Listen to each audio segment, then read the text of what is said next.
చిత్తూరులో మాజీ మంత్రి రోజా మాట్లాడుతున్నారు. లైవ్ లో చూద్దాం. చూశారు అయినా ఏ విధంగా కళ్ళార్పకుండా అబద్ధాలు చెప్పడానికి మీకైనా ఉండాలి, లేదా మీతో చెప్పించి ఆ చంద్రబాబు నాయుడుకైనా ఉండాలి. ఎందుకంటే ఆయన 4 సార్లు ముఖ్యమంత్రి అయినా ఏ రోజు ఇచ్చిన మేనిఫెస్టోని ప్రజలకు అందుబాటులోకి తీసుకురాడు. ఎవరైనా మాట్లాడితే వాళ్ళకి నాలుక మందం అంటాడు, ఎవరైనా మాట్లాడితే వాళ్ళ మీద తప్పుడు కేసులు పెడతాడు, ఎవరైనా మాట్లాడితే వాళ్ళ ఎమ్మెల్యేలు మంత్రులతో బూతులు మాట్లాడిస్తాడు. అంతే తప్ప ఆనాడు ఎన్టీఆర్ తీసుకొచ్చిన వాటినైనా ఈయన సక్రమంగా ముందుకు తీసుకెళ్లాడా? ఆనాడు రాజశేఖర రెడ్డి గారు తీసుకొచ్చినవైనా సక్రమంగా ముందుకు తీసుకెళ్లాడా? ఆనాడు జగన్మోహన్ రెడ్డి గారు తీసుకొచ్చినవన్నా ఈరోజు ఆయన సక్రమంగా తీసుకొస్తున్నారా? వాళ్ళు ప్రజల కోసం మంచి చేస్తే ఈయన అబద్ధాలు చెప్పి అధికారంలోకి వచ్చి వాటిని ఎలా తుంగలో దొక్కాడో మీ అందరూ కూడా ఈ రాష్ట్ర ప్రజలు అనుభవించారు, కళ్ళారా చూశారు.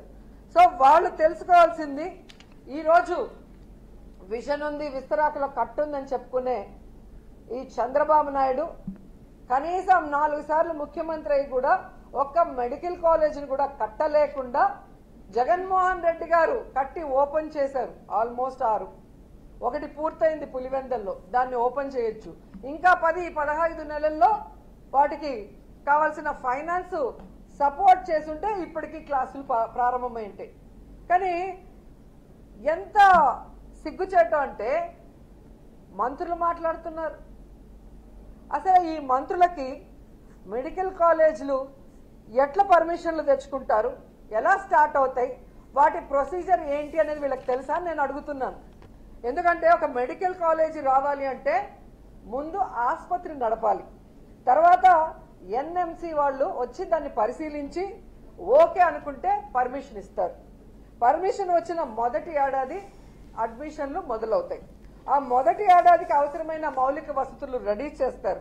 రెండో ఏడాది కూడా అలాగే పరిశీలన చేస్తారు. ఆ తర్వాత రెండో ఏడాదికి అవసరమైన ఇన్ఫ్రాస్ట్రక్చర్ని రెడీ చేస్తారు.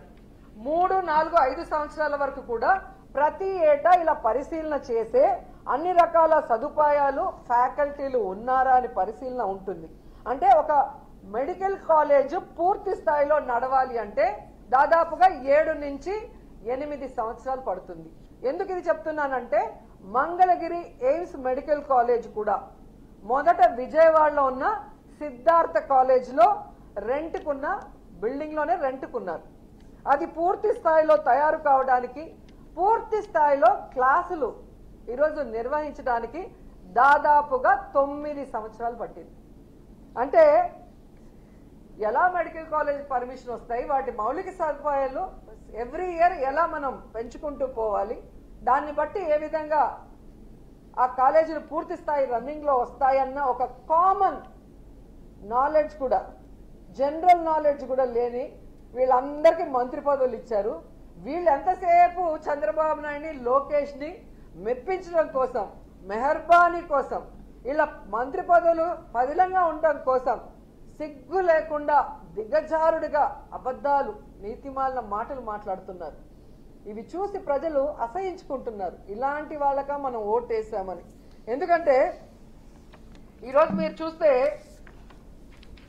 ఆల్రెడీ నిర్మాణంలో ఉన్న ఈ 10 మెడికల్ కాలేజీలని పూర్తి చేయలేక మంత్రులతో వీళ్ళు మాట్లాడించే మాటలను కూడా ప్రజలు గమనించారు. కాబట్టి ప్రజలు కూడా అసహించుకుంటున్నారు. ఈరోజు అనిత కానీ, సవిత కానీ, చంద్రబాబు నాయుడు కానీ, పవన్ కళ్యాణ్ కానీ, అచ్చెన్నాయుడు కానీ ఎవరైనా కూడా వాళ్ళ కుటుంబంలో వాళ్ళు కూడా ఈరోజు డిస్కస్ చేసుకుంటుంటారు. ఏంట్రా వీళ్ళకేమన్నా మెంటలా? ఒక ప్రభుత్వ కాలేజీ ఉంటే పేదవాళ్ళకి మెడికల్ సీట్లు రావటమే కాకుండా ఆ వెనుకబడిన ప్రాంతంలో ఉన్న పేదలకు ఒక నాణ్యమైన వైద్యాన్ని అందించే అవకాశం ఉండి ఎందుకు ఇలాంటి పిచ్చి పనులు చేస్తున్నారని మీ బంధువులు మాట్లాడుకుంటుంటారు, మీ చుట్టుపక్కల వాళ్ళు మాట్లాడుకుంటున్నారు. గమనించండి. ఎందుకంటే కోవిడ్ వచ్చినప్పుడు ఈ చంద్రబాబు నాయుడు చేతగానితనం వల్ల ఈ రాష్ట్రంలో సరి అయిన వైద్య సదుపాయం లేకుండా ఎంతమంది ఇబ్బంది పడ్డారో మేమంతా కళ్ళారా చూసాం. ఎందుకంటే మేమంతా ఆంధ్రాలో ఉన్నాం. వాళ్ళ నియోజకవర్గాల్లో ఉండి పార్టీలు చూడకుండా, కులం చూడకుండా, మతం చూడకుండా ప్రజలకు సర్వీస్ చేసిన వాళ్ళం. అలాంటి పరిస్థితి మళ్ళీ రాకూడదనే జగన్మోహన్ రెడ్డి గారు 11 మెడికల్ కాలేజీలకి శ్రీకారం చుట్టారు. ఎందుకంటే వాటితో పాటు సూపర్ స్పెషాలిటీ హాస్పిటల్స్ ఉంటాయి కాబట్టి ఎలాంటి వైరస్ వచ్చినా ప్రజల్ని మనం కాపాడుకోవచ్చని ఒక అన్నలాగా ఒక తండ్రిలాగా ఆయన పనిచేస్తే వాటిని పూర్తి చేయకుండా కక్ష సాధింపుగా 10 రూపాయలు కూడా వాటికి కేటాయించకుండా ఈరోజు వాటిని తమకు కావాల్సిన వాళ్ళకి అమ్మేసుకుంటూ మళ్ళీ సిగ్గు లేకుండా మాట్లాడుతున్నారు. అసలు మొన్ననే ఒక రౌడీ షీటర్కి డబ్బులు తీసుకొని పేరోల్ ఇచ్చిందని చెప్పి ఏ విధంగా ఆవిడని అదే పార్టీ వాళ్ళు తిట్టారని మనం చూసాం. మొన్నటి వరకు సైలెంట్గా ఉన్న ఆవిడ మళ్ళీ స్టార్ట్ అయింది. జగన్మోహన్ రెడ్డి గారు బెంగళూరులో ఉండారు. జగన్మోహన్ రెడ్డి గారు అధికారంలో ఉన్న 5 సంవత్సరాలు విజయవాడలోనే కదా ఉన్నారు. ఏ రోజు హైదరాబాద్ బెంగళూరు పోలేదే. అప్పుడు చంద్రబాబు నాయుడు ఎక్కడున్నాడమ్మా, పవన్ కళ్యాణ్ ఎక్కడున్నాడమ్మా, లోకేష్ ఎక్కడున్నాడమ్మా, ఆ 5 సంవత్సరాలు ఎక్కడున్నారమ్మా, ఏం చేస్తున్నారమ్మా మీ పార్టీ వాళ్ళు? ఈరోజు మాట్లాడుతున్నాం. ఈ రాష్ట్రంలో ప్రజలకు కానీ రైతులకు కానీ మహిళలకు కానీ మా పార్టీ నాయకులు మీ రెడ్ బుక్ రాజ్యాంగం వల్ల కష్టపడినా కానీ ఇమీడియట్ గా క్షణాల్లో ఇక్కడికి జగన్ గారు వస్తున్నారు, మాకు అండగా ఉంటున్నారు. రైతులకి అండగా నిలబడి మీ మెడలు వంచి ఏ విధంగా పని చేయిస్తున్నారో ప్రజలు గమనిస్తూనే ఉన్నారు. మీరు అధికారంలో ఉండి ఈ రోజుకి కూడా సక్రమంగా మీరు లేరు విజయవాడలో.